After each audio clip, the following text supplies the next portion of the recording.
Good morning champions. Welcome back to master mind chess academy.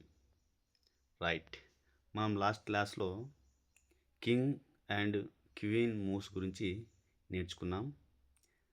ఇప్పుడు మనం rook moves గురించి నేర్చుకుందాం. Right, the rook moves any number of squares in straight lines. ముఖ్యంగా rook 4 వైపులా move అవుతుంది. First వర్టికల్గా, హారిజంటల్గా మరియు up down. ఈ విధంగా ఇక్కడ చూడండి, రూక్ మనకి ఇక్కడ సెంటర్లో ఉంది. ఈ సెంటర్ నుంచి ఇక్కడ డి వరకు పోగలదు, అదేవిధంగా కిందికి వైపు డి వరకు పోగలదు.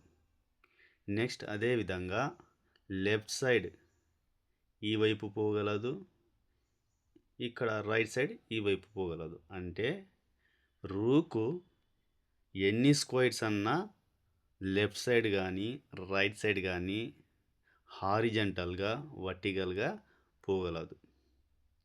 ఏదైనా అపోనెంట్ పీస్ అడ్డుగా నిలబడితే దాన్ని దాటి రూకు ముందరికి వెళ్ళలేదు.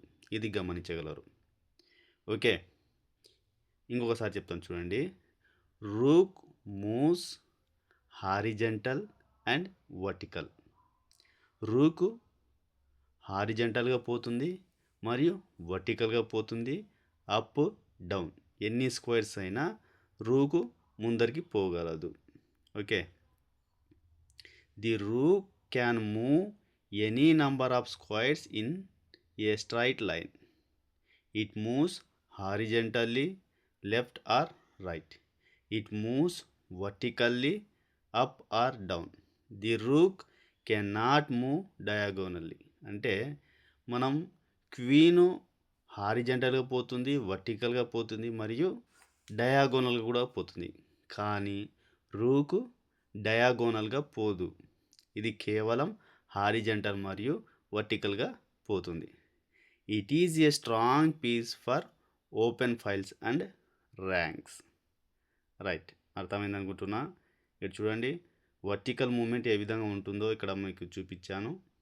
నెక్స్ట్ హారిజంటల్ మూవ్ ఏ విధంగా ఉంటుంది, బోత్ డైరెక్షన్స్ ఈ విధంగా అనమాట.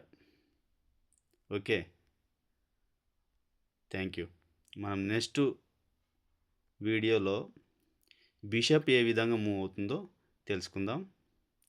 Thank you very much.